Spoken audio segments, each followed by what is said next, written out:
Welcome to Books of Our Time, produced by the Massachusetts School of Law and seen nationwide. In the last 50 years or so, and even more perhaps in the last 30 years, admission to college has been a matter of overwhelming, even freakish concern to millions of American families and their children, to those who are fortunate enough to have possible choices. At the apex of this phenomenon is what can perhaps justifiably be called a neurotic concern on the part of those who can aspire to it over gaining admission to Ivy League, Little Ivy, and similar state schools, and most especially gaining admission to the big three of the Ivy League, Harvard, Yale, and Princeton.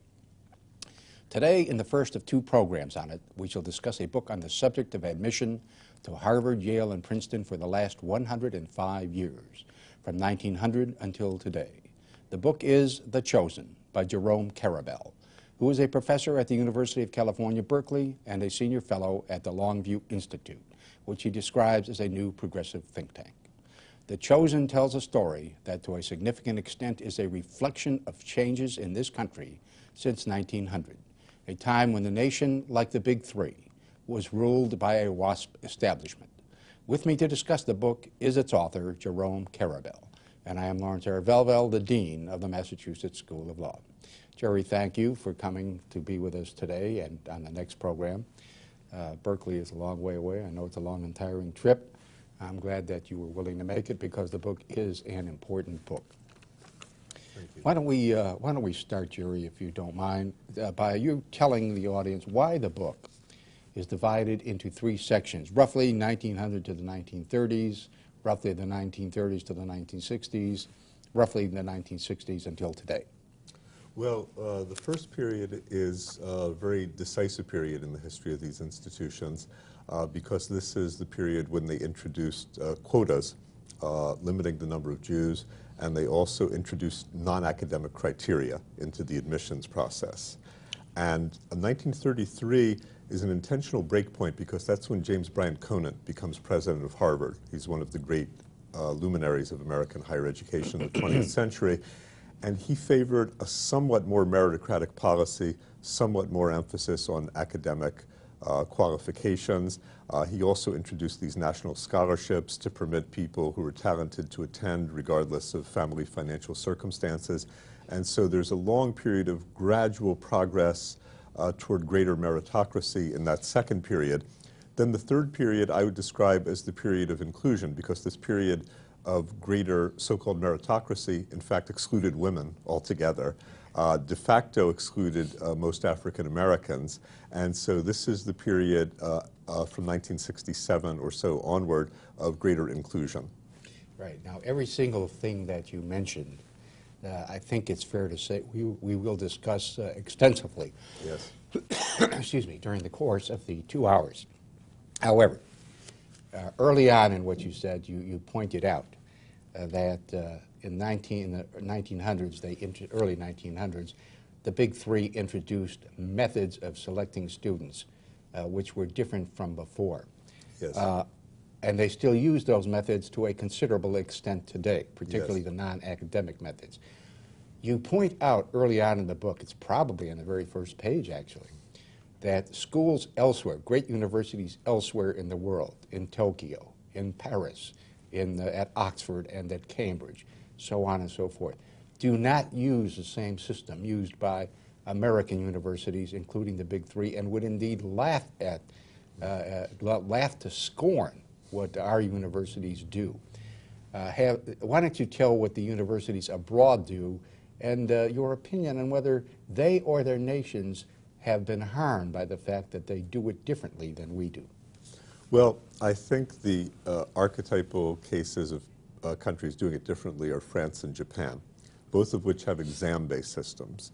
And for example, to get into Tokyo University, the leading university in Japan, you have to pass a very rigorous exam, and it's fairly straightforward. There are a certain number of places, and the people who score highest are admitted. The same in France, admission to écoles normales supérieures, écoles polytechniques, and so forth. So it's very straightforward. There's an objective test, and the people who score the highest are admitted. And so it's a real neurosis-producing set of exams, isn't it? Oh, yes. And in Japan, there's a lot of discussion of what they call exam hell, and there's a lot of pressure and so forth. It's not as if these systems don't have their downsides as well.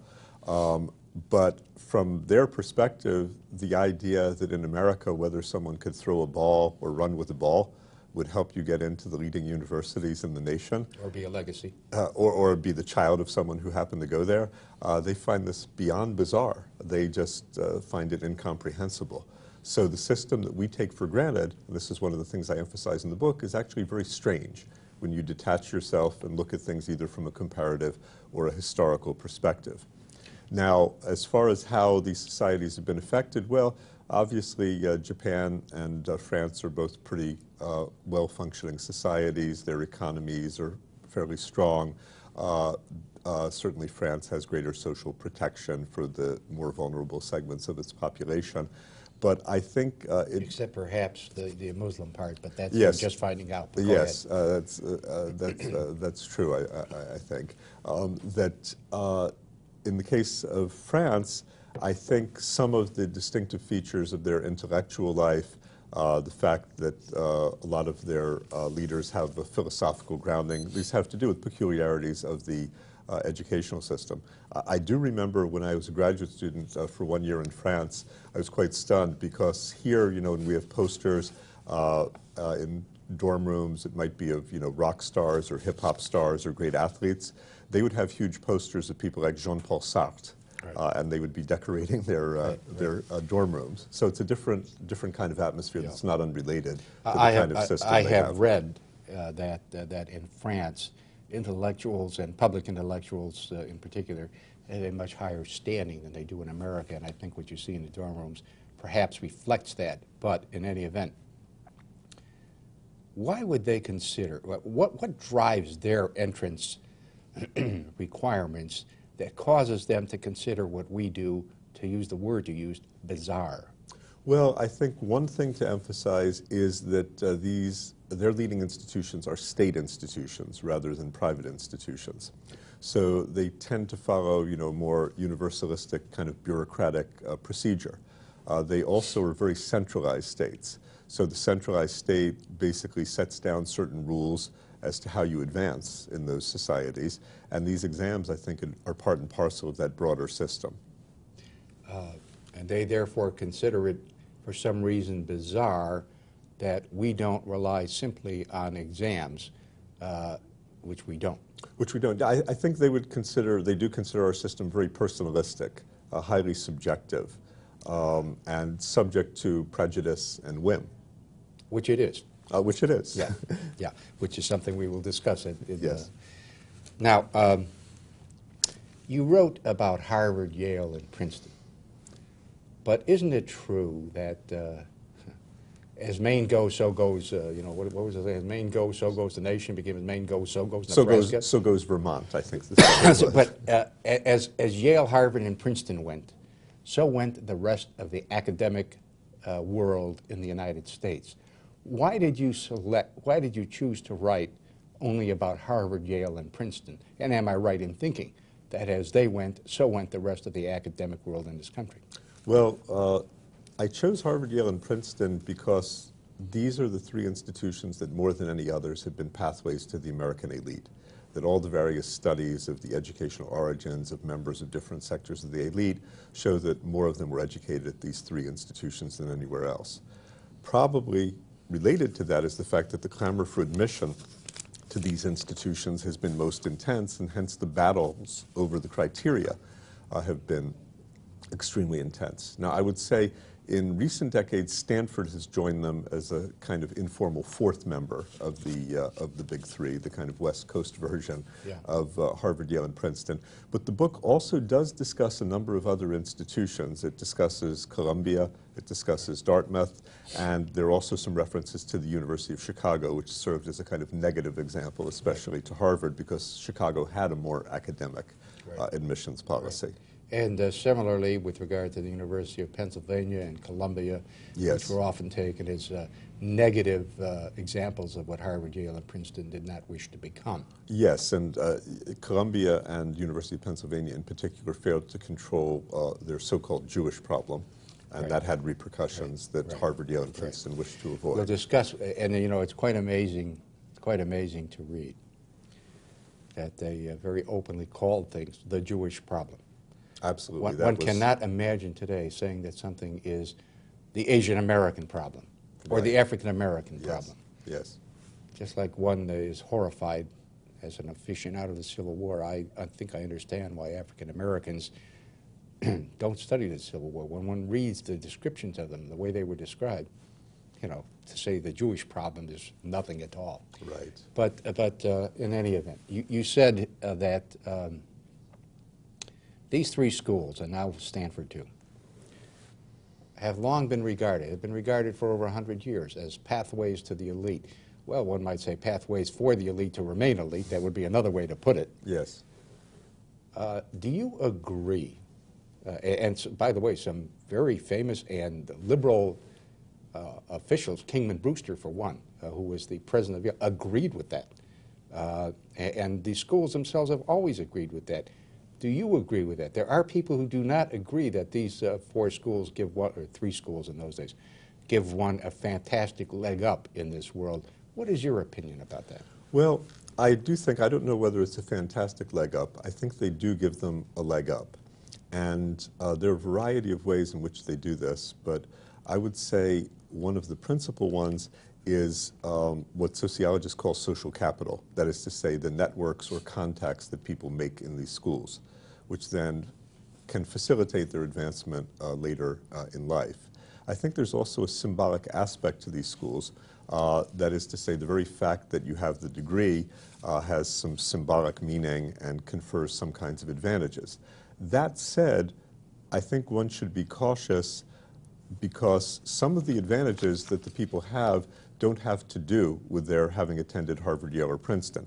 They have advantages often of social class background. They may be very ambitious people, which is part of what brought them to Harvard, Yale, and Princeton in the first instance. They're at least reasonably good academically in recent decades. So these are people who would have done well and would have been disproportionately represented in the elite, regardless of where they went to school.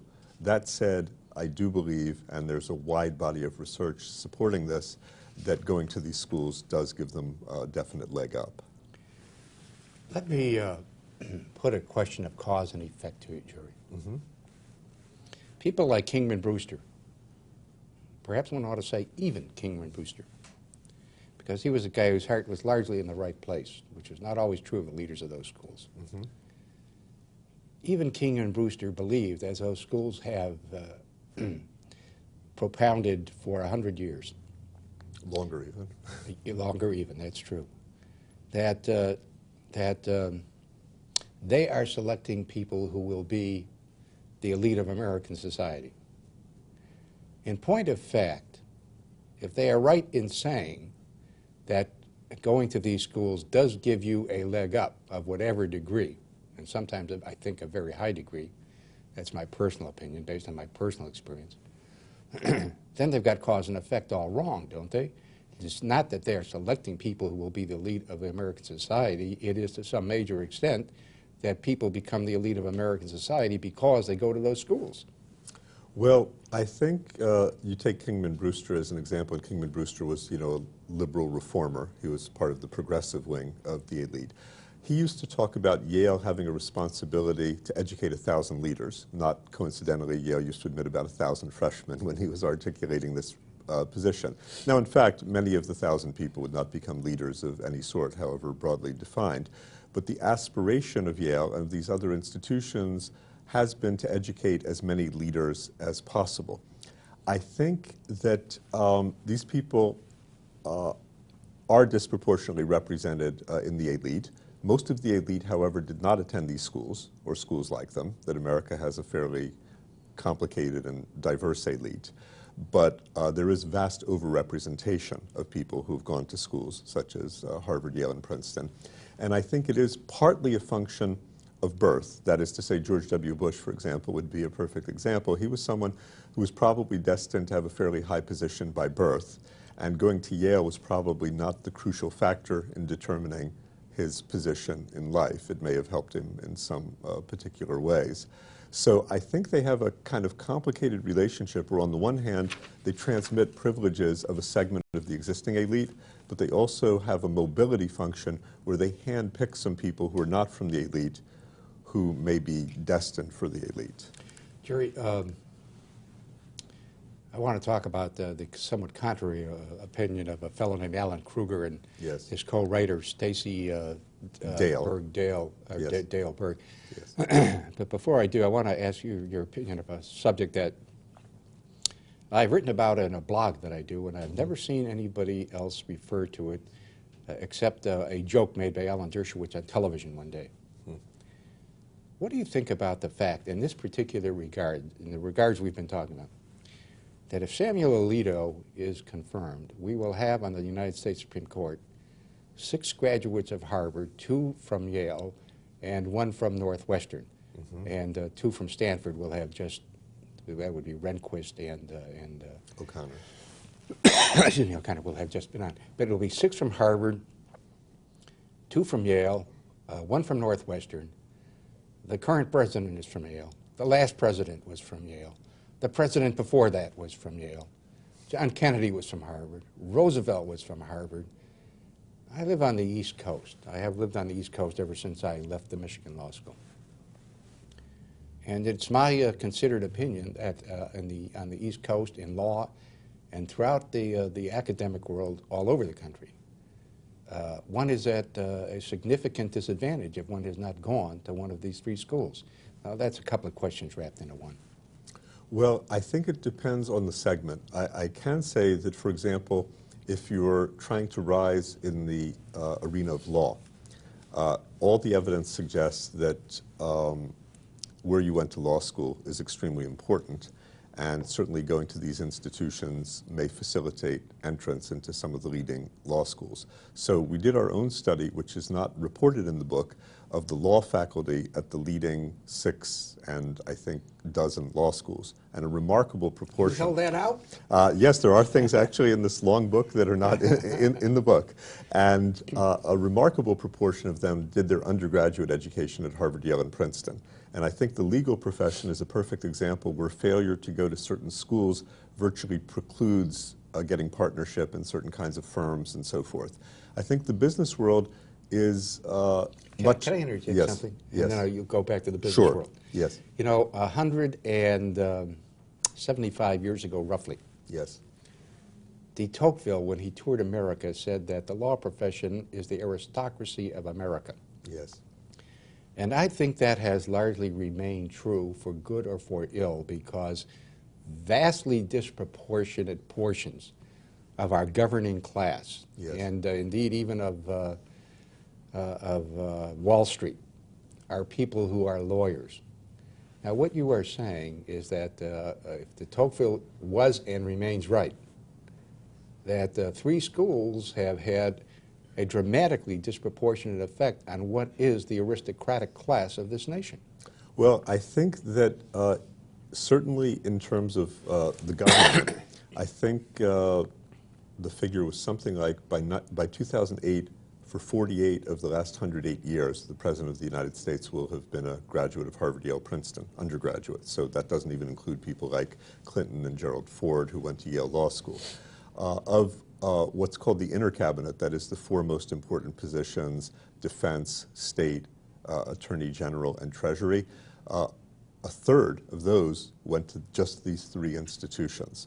I think the legal profession, especially in its higher reaches, you know, the legal profession is a very stratified profession, but in its higher reaches, in academe, in the courts, in major partnerships at leading firms, there's a heavy concentration of people who went to these institutions and similar kinds of institutions. On the other hand, to return to my earlier point, in the business world, the proportion of people who are corporate executives who went to these schools is lower, and according to a recent article in the New York Times by David Leonhardt, actually is dropping a bit.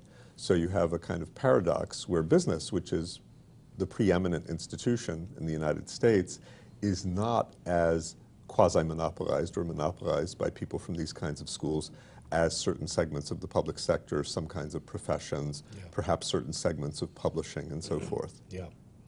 So it varies depending on this segment of the elite. Yeah.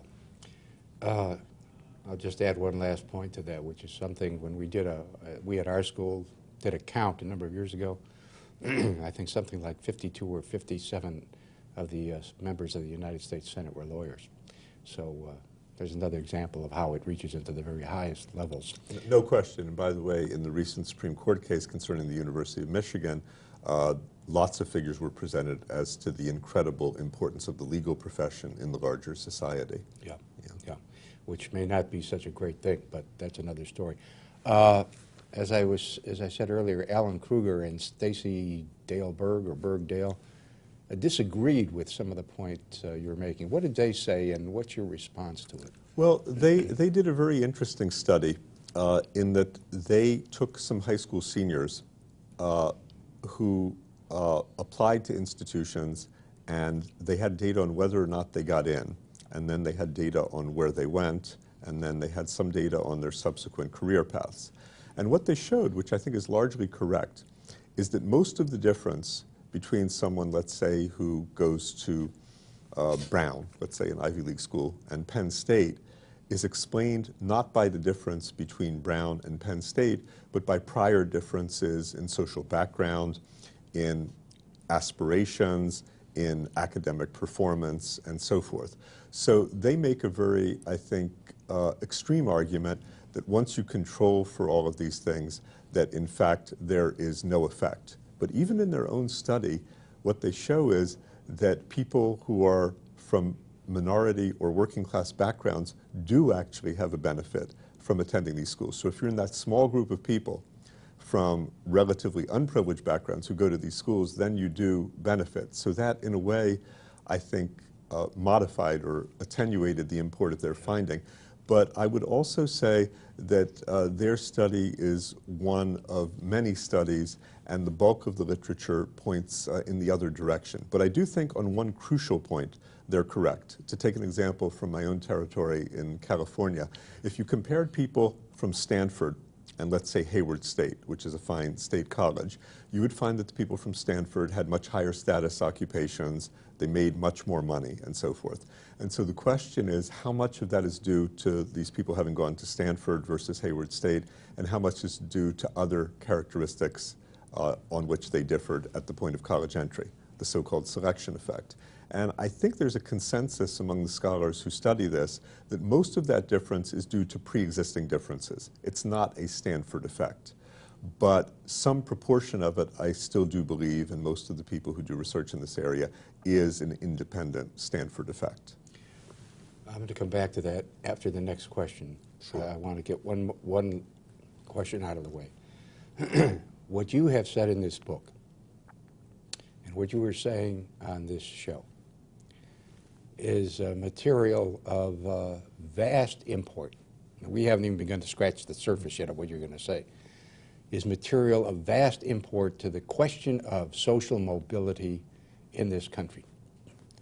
Did you write this book to educate the public, to educate scholars, some combination of the two?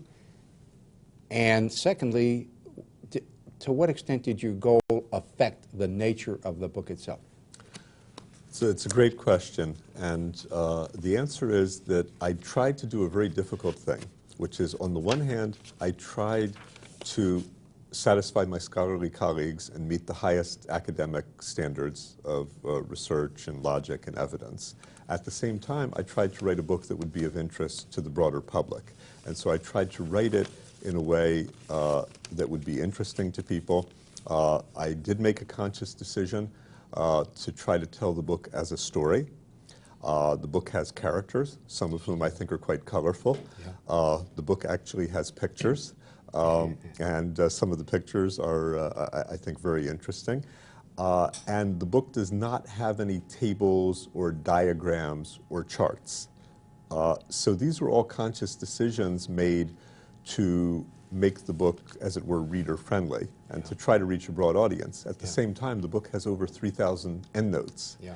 And so, which are some of the most, which contain some of the most fascinating material in the book. Yes, well, thank you. And I think for people who are interested in the topic, it is well worth reading the endnotes because they aren't just sources and citations, but they often have substantive material. So what I tried to do was to balance the needs of the scholarly world with the needs of the broader public. and I tried to write it in a way that would address both, and I guess it's for the reader and my fellow scholars to judge the extent to which I succeeded, but it did affect the way I wrote the book. In this regard, Jerry, would you call yourself a child of the 50s? And the reason I ask the question is this. I grew up thinking that this was the appropriate methodology for a scholar, to bring information of great import before not just fellow scholars, but the public. And that's indeed why we do our television shows, and why we do a magazine that we do, but preeminently the television shows. And this all seems to have been lost dramatically in the last 40 years, and in a certain sense, what you've done is a throwback to an idea which, even if never really implemented, was a governing idea 50 years ago. What's your reaction to this question? Well, it's interesting you mentioned the 1950s. I was born in 1950, so I am a child of the 50s. I came of age more in the 60s. And I do remember as an undergraduate reading C. Wright Mills, great sociologist of the 1950s and early 1960s, authors of such work as The Power Elite, The Sociological Imagination, White Collar. And I remember having an almost reverential attitude toward Oxford University Press and this imprint Galaxy. And my first two books were with Oxford, partly because of the psychological effect of the association with C. Wright Mills. And C. Wright Mills was a great example of someone who was a great scholar, but who really tried to write for the public, and who succeeded in doing so. And already, even then, he was somewhat marginalized within the profession of sociology as too popular. Now, what I tried to do here with all the endnotes and the documentation was to write a book that did meet scholarly standards. But yes, this idea that you try to address the public as well as your colleagues, this is an idea that has become increasingly peripheral to academia as it's become more specialized. Yeah. One of the great examples in a field that I'm very interested in, history, and particularly Civil War history, is James McPherson, who, as I understand it, has been marginalized by many professional historians because he has been so successful in bringing brilliantly written books on the Civil War to the public. And he's, of course, one of the leading scholars on the Civil War. Well, I think the discipline of history compared to social science does a bit better in kind of crossing the divide between the scholarly world and the public. But I think the social sciences, economics, psychology, anthropology, political science, sociology, have been less successful than history in finding a way to communicate to the public, which ultimately, of course, sustains the scholarly world. You know, there was a movie on Mozart a number of years ago, and the king of, I don't know, Prussia, whatever he was, heard something by Mozart, and he said to him, "Too many notes, Mozart, too many notes."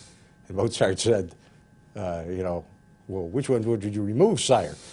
But there's too much math, and there's too much jargon, and I'd remove it all." And I first formed that opinion in the 1950s when I was an economics major and started reading some of it. But anyway, we live in a world today, Jerry, we're in the big cities, New York, Washington, Chicago, L.A. People are just nutso about the colleges. Why don't you tell a little bit, which you've done in the book, about what they do. It costs up to $30,000 for a consultant now.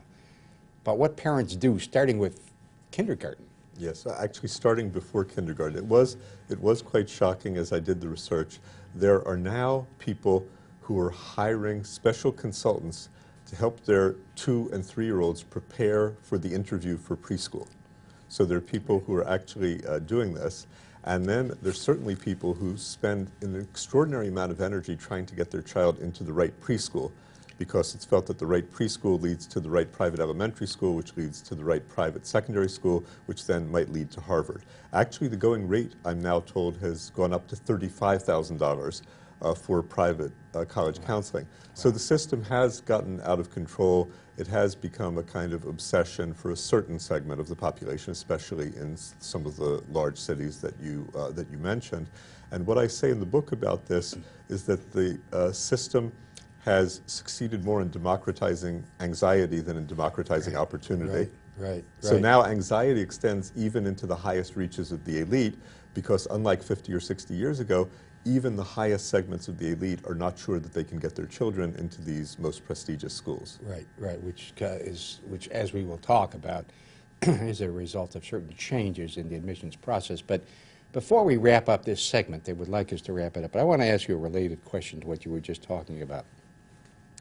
It has long been my personal opinion, accepted by nobody outside of any room that I happen to be sitting in at the moment, that this is not only a serious national problem, but could be cured if the other schools and the big three and the major state schools and roughly 100 schools, give or take, in this country, if other schools would begin to focus extensively on providing, and this goes down to high school too, rigorous education, because that would enable their graduates and their students and their graduates to compete on an even basis with the graduates of these elite schools, and also people, I think, would ultimately come to see that this education is just as good as what you would get at Harvard.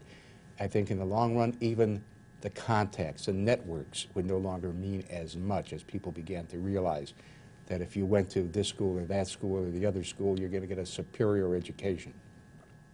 You know, in Mississippi, it helps to come from the University of Mississippi, which by national standards is not considered, you know, and the network is there, which is, you know, that won't get you anywhere in New York unless you're Willie Morris, and he's dead. What do you think about this idea? Is it a practicable idea, or will it founder because schools won't do it and parents won't believe that other schools can be just as good anyway? I think it's very difficult to reform the existing system in any fundamental way. That America is a very unequal, ferociously competitive society. There are widespread anxieties about downward mobility, and for good reason, because in fact if you fall toward the bottom here, you have less protection, you're more vulnerable than in other societies. On the other side, if you are at the top, the rewards are greater than in any other country in the world. And we have a system, this odd mix of public and private institutions. The private institutions have some huge advantages because of their immense endowments. Harvard's endowment now is past $25 billion. So trying to find a way to produce greater equality in this system, given its structural and historic characteristics, it's very difficult, I think. Yeah. We have to take a short break. We've only put our toe into the water here. We'll be right back. Stay with us for more on the admissions process at the Big Three.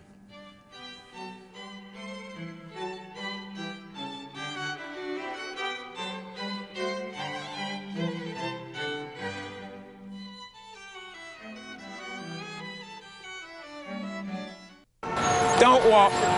Don't walk. Walk. Do not enter. Hot dogs. Definitely like hot dogs. Motorcycle club. Everything must go. Ghostly ghouls. Don't look at that, Teddy. Body piercing. Ouch. Everyday moments can become teaching moments because learning starts long before school does. Give your child the start they need at bornlearning.org.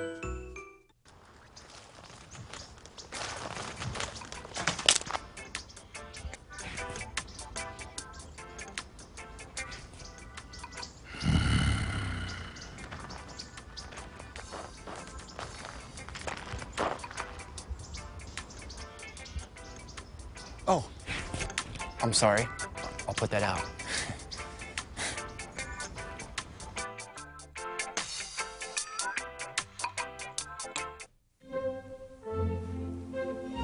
Two words for you. Pop quiz. Ready? Name any funny movie. A drama. Name a mystery. And one more thing. Name the movie your kids saw today in science class. Know what really matters. Know about your kid's school. And know about your kid. Find out 100 ways to know more, do more.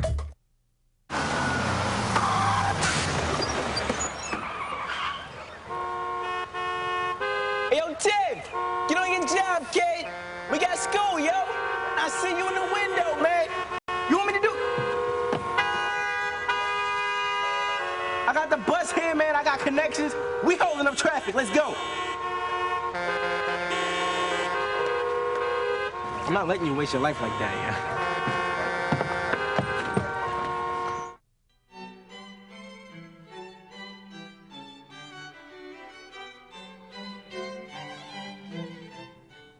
Welcome back.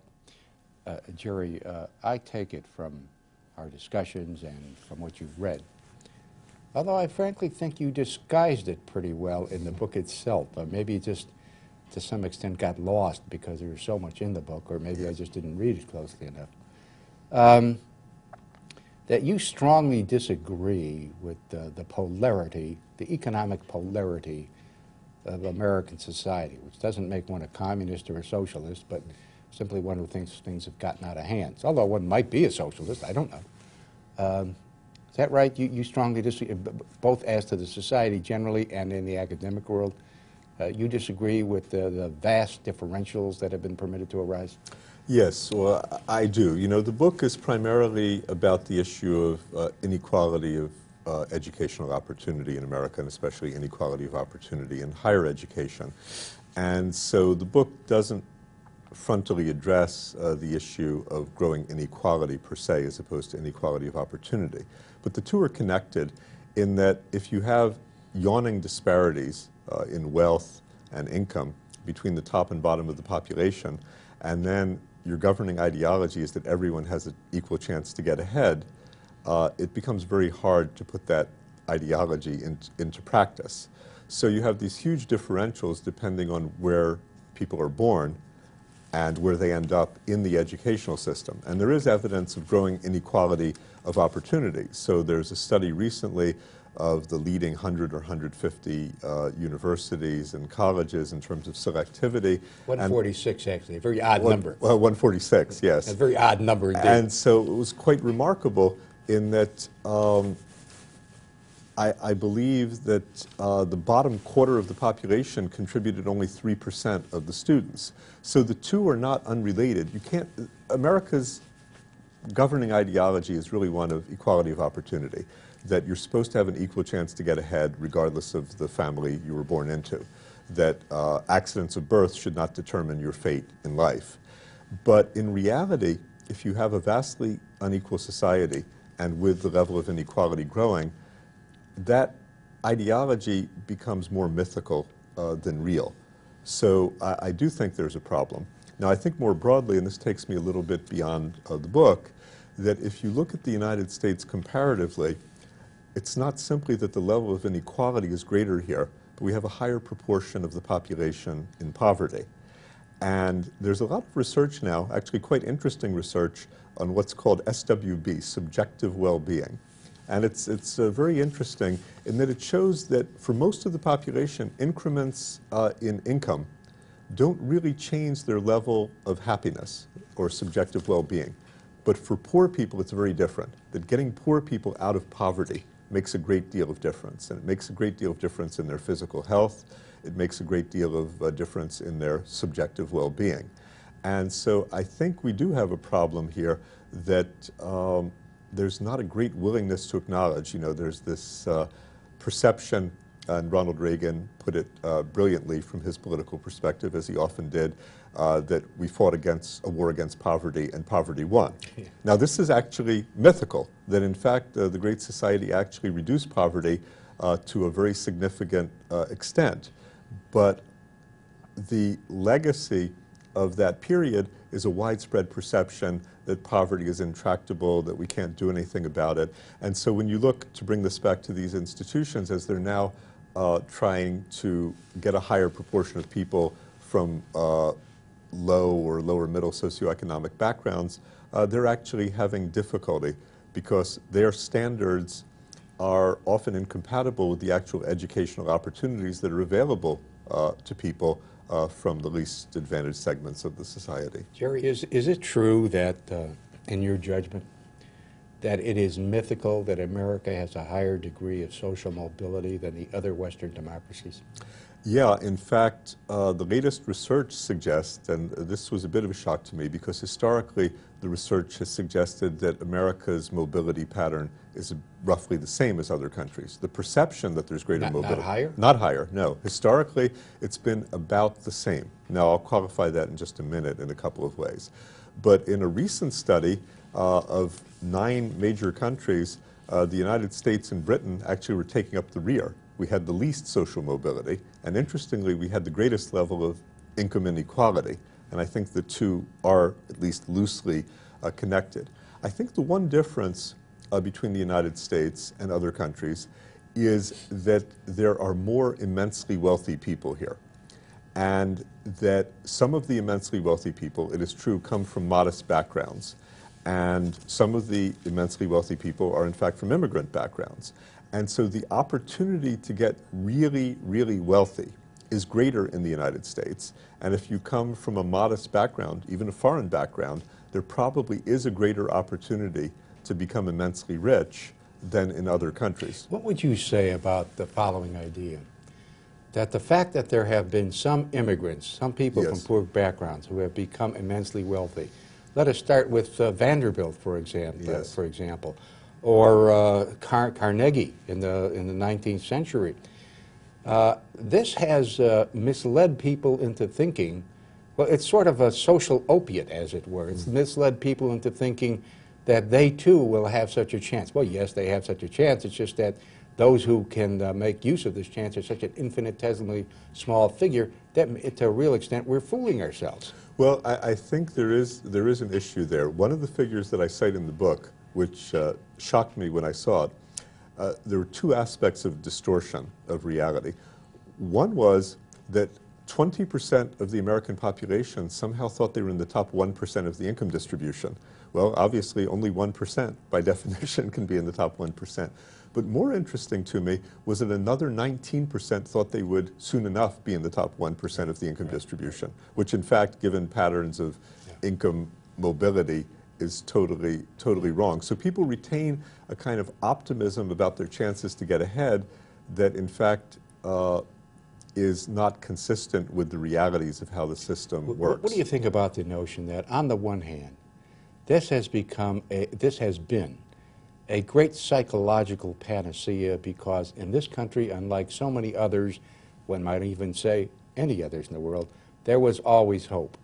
On the other hand, it's been a psychological disaster, because perhaps the reason people of middle income and above don't feel better when they make more money is there's always this person out there whose name is Bill Gates or the equivalent, who's got a lot more.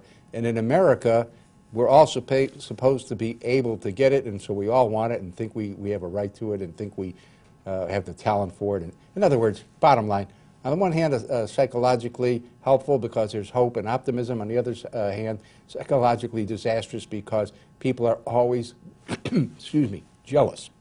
Well, I think there certainly is, a lot of jealousy and feelings of what we in sociology call relative deprivation. I think one of the features of the system here, and quite different at least from historically the systems in Europe, is if in Europe you didn't attain a high position, you could explain it quite readily as, well, you were born into a certain milieu and people of your background didn't get to high positions.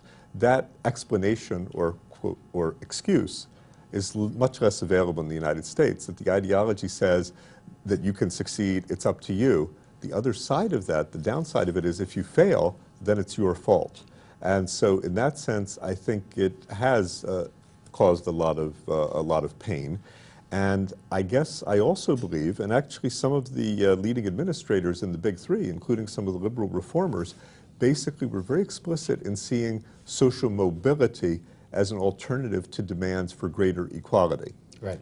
And so the two are connected in that sense, and that runs throughout the narrative of the book. Right. So the great reformers basically saw their institutions being more open, more inclusive, and providing more opportunities for mobility as an alternative to more radical movements demanding greater equality of condition. I mean, the way you describe it is that we will let some of these people into our institutions so that they can rise on the social ladder. That will be a safety valve and will mean that there will be fewer demands for leveling across the board? Yes, for radical change in the system. And even as recently as 2003 with the Grutter versus Bollinger case in the University of Michigan affirmative action case, Justice O'Connor was very explicit, speaking more about the racial issue as opposed to the class issue, where if it's not obvious that there are opportunities to get ahead and to rise in the legal profession for African Americans, then the entire legitimacy of the system might be called into question. So there is this safety valve or pressure release function of mobility. And I guess what I would emphasize both here and in the book is that there are really two issues. There's the issue of objectively how much mobility there is, and then there's the issue of the perception of mobility. And in some ways, the issue of perception is more consequential than the issue of objective reality. We have this terrible phenomenon in America where the sizzle not steak, perception is reality, you know, Yes. and so on and so forth. And there's a lot of concern about creating the right perception. Right, instead of the right reality. Yes, although to be fair to people like Brewster, he wanted to change the reality as a Yes, way he of did. changing the Yes, he perception. Don't you think, well, what do you think about the following notion? The way that the American dream was presented, the way social mobility was presented in the 50s after the war, and maybe on even to our own day, was extremely misleading because it wasn't presented with the kinds of nuances that you've just presented it with. It was presented more in the sense that anybody can rise to the very top. And as the history of these schools shows, and we haven't even begun to talk about that yet, Yes. that's just baloney. That's just baloney. Well, in point of fact, if you take a kind of sober, objective look at it, the family into which you were born has an enormous effect on your ultimate trajectory. And actually, in my own state of California, now moving to the public sector, we did a study of my own university, the University of California, and we looked at a single factor, which is the proportion of parents who have graduate degrees in the particular school district. And then we looked at the proportion of students from that school district who were accepted to any of the University of California campuses. And we were able to predict over 2/3 of that with this one variable. So just knowing the educational level of the community enabled us to say with remarkable precision the proportion of people who would be admitted to the University of California. So this problem goes well beyond Harvard, Yale, and Princeton. But I would say one thing about the 1950s and 1960s. There was an element of reality in the following sense, that because the economy was expanding and because prosperity was broadly shared, in part because of strong labor unions, that people could be mobile, not necessarily vis-a-vis other segments of the population, but vis-a-vis their own parents and vis-a-vis their standard of living earlier in their lives. So there was a kind of escalator carrying the whole population upward. So in that sense, there was the mobility of rising prosperity. And really after 1973, that started to change. But there was this kind of golden era from World War II into the early 70s where people were at least rising materially and the prosperity was shared broadly throughout most of the population. As a general matter, Jerry, one of the key points in your book, you describe it as a key point, Yes. is that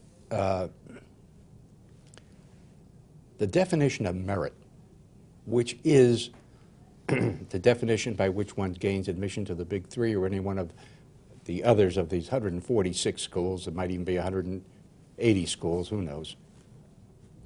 The definition of merit is a reflection of political and social power and not something which exists on its own out there in the ether, as it were, but it's politically and socially determined and has been at the Big Three since the beginning. Why don't you elaborate on that? Now, we're going to have to take a break here in a little while, but I'm going to tell them to hold off the break until you finish elaborating on that. Okay. Well, the best way to, I think, explain this is to look at the old system in the early 20th century, where Harvard, Yale, and Princeton basically had an exam-based system. And if you passed the exam, you were admitted. If you failed, you were excluded. If you were in the gray zone, then they had a little bit of latitude. And when that system started to admit too many of the wrong people, the socially undesirables, as they were referred to then, primarily Now, can Jews. I interject something Yes. here? Yes. You make the point, it gets lost Yes. a little bit, but you Yes. make the point that for the socially desirables, Yes. you could take that test over and over again. Yes. And that half the people did take it more than once, the people from the prep schools. And not only that, but if you'd never passed the test, you could be admitted with conditions. Yes, there was latitude. So if you really failed, you were out, even if you were from a very elite background. But if you went to the right private school, chances you could pass the test at that time were pretty good. If you didn't pass it, you could take it again. Even if you passed some but not others, you could be admitted on so-called conditions. So there was a lot of latitude. You had to be pretty thick if you were from the elite not to be able to get in this period. But there were cases where you couldn't. But I think the other side of the system was equally important, which is if you came from the wrong background, but you could pass the exam, you would be admitted. It was as simple as that. And that's why that system was eliminated and why that definition of merit was changed. It was changed because it started to produce the wrong outcome. And so, very briefly, then the new system that was introduced a new definition of merit that emphasized such subjective things as character, leadership, personality, extracurricular activities, and the new definition of merit reflected the power of the existing largely Protestant elite to impose a definition that would serve its interest and would have the effect of excluding a greater number of, quote, undesirables. Yeah. Now, we're going to take a break, and after we get done with that, we're going to come back and elaborate on how they implemented this system, what standards they considered the appropriate ones, and in other words, we're going to discuss the kind of discrimination that went on for about 60, 65 years. We'll be right back. Stay with us.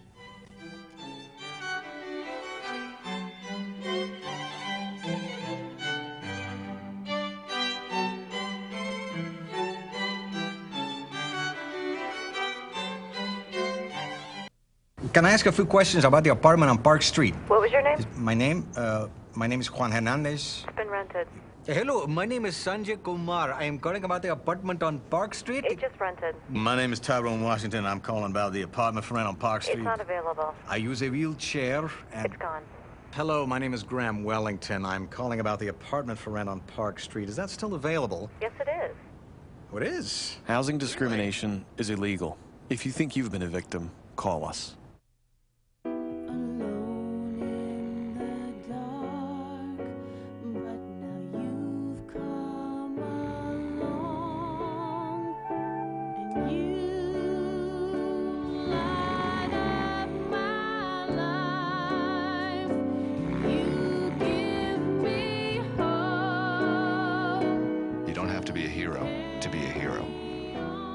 Adopt a child from foster care. Just being there makes all the difference.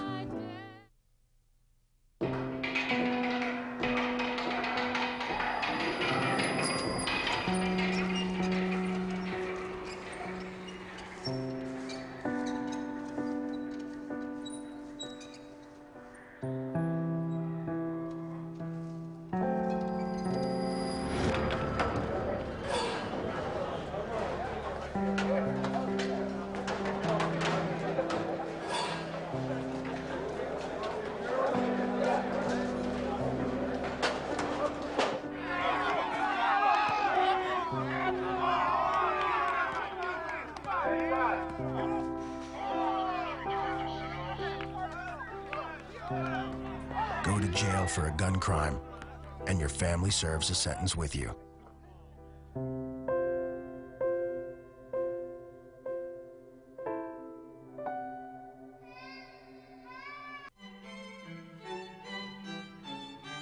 Welcome back. Jerry, why don't you tell what happened around 1900, 1905, 1910? What was the definition of merit? Why, why were those particular definitions of merit the definitions of merit, and all the stuff that revolves around that? Well, in 1900, 1905, in terms of the definition of merit used for admissions, basically it was exam-based. Often it required knowledge of Latin, sometimes possibly Greek as well. And so it tended to admit people from the right backgrounds because you had to have gone to a certain kind of school, prep schools basically, to pass these exams. Eastern prep schools. Eastern prep schools by and large. However, what happened then over the course of the next couple of decades was the growth of American public secondary schools, some of them quite good. And so some of the large urban high schools in major, especially eastern and some Midwestern cities, started to prepare people for these examinations. And so then a different segment of the population started to pass these examinations. When that happened, then we had this epical confrontation around the so-called Jewish question, or Jewish problem. And in essence, what this was that the proportion of Jews was rising, especially at Harvard and Yale, above all at Harvard. And by the early 1920s, it had reached 20%. And there was the fear, not unjustified, that if Harvard went the way of Columbia, that is to say, if the number of Jews, the proportion of Jews rose still higher, that the children of the Protestant upper class would decamp. They would leave the institution. They would find it an unpleasant environment. Wasp flight. Wasp flight is what I call it in the book, which is obviously a play on the notion of white flight. And so this was not imaginary. It was real. And so Harvard in 1922, explicitly under the leadership of Abbott Lawrence Lowell, who was someone who was also a vice president of the Immigration Restriction League, and this change in admission. Bigot, in plain words. I think he was, it's fair to say, a bigot, a racial bigot, and certainly a religious bigot. Proposed explicitly and publicly that a quota of 15% be imposed on Jews. Now, in fact, there was widespread support within segments of the Harvard faculty, but a lot of people didn't want to be on public record as supporting a quota because in a very profound sense, a quota is un-American. It contradicts the idea that your advancement is based on your individual accomplishment rather than the group that you happen to be born into. So, in fact, this confrontation at Harvard really lasted 4 years from 1922 to 26. And initially, the faculty actually voted down even a softened version of the proposal. But Lowell was undeterred. He felt that Harvard's fate was at stake. And so telescoping here, but it's covered in great detail in the book, is that Harvard and also Yale and Princeton came up with a dramatically new definition of merit. And the new definition of merit downplayed academic qualifications, played up personal characteristics, introduced interviews, introduced photos, introduced a questionnaire asking you about the maiden name of your mother, whether the family name had ever been changed, if so, when and how. Lots of things designed. And your mother's religion. Your mother's religion, your father's religion, lots of things designed to identify the students of Jewish origin and to limit their numbers. But there was a broader change, and that is that a new definition of merit arose that was highly subjective, highly personalistic, and basically gave enormous weight to non-academic characteristics. And they would use interviews by administrators and alumni.